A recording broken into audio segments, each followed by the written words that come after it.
کہ جب کسی نظام کا متبادل لانے کی کوشش کی جاتی ہے تو کوشش کے لفظ کا مطلب ہی یہ ہوتا ہے کہ جو موجودہ نظام اب تک بن چکا ہے اس میں بہتری کی گنجائش ہے،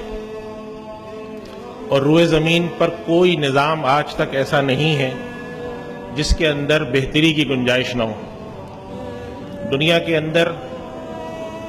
معیار زندگی کے لحاظ سے سب سے بہتر ملک قرار دیے جاتے ہیں اسکینڈینیوین کنٹریز، یہ ناروے اور سویڈن وغیرہ کے علاقے۔ دنیا کے جو بھی معیار زندگی ہیں اس کے لحاظ سے کہا جاتا ہے کہ وہاں رہنے والے لوگ دنیا کا سب سے بہترین نظام زندگی ان کے پاس موجود ہے، اور وہ خوش و خرم ہیں ہر طرح کی۔ لیکن اب وہاں جا کر پڑھیں تو وہاں پر بھی ایسے لوگ ملیں گے جو اپنی حکومت کو لعن طعن کر رہے ہوتے ہیں کہ تمہارے یہاں یہ نہیں ہے، تمہارے یہاں وہ نہیں ہے۔ یہ انسان کی اس فطرت کی طرف نشاندہی ہے کہ اللہ تعالیٰ نے انسان کے اندر ترقی کی گنجائش رکھی ہے۔ تو یہ دنیا کے ہر نظام میں اگر کوئی شخص یہ سمجھتا ہے کہ اس کا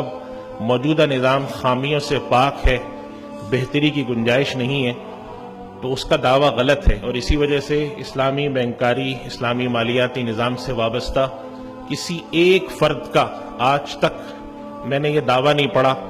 اور نہ سنا کہ جس نے یہ کہا ہو کہ ہمارے موجودہ نظام میں کوئی خامی نہیں، یہ خامیوں سے پاک نظام ہے۔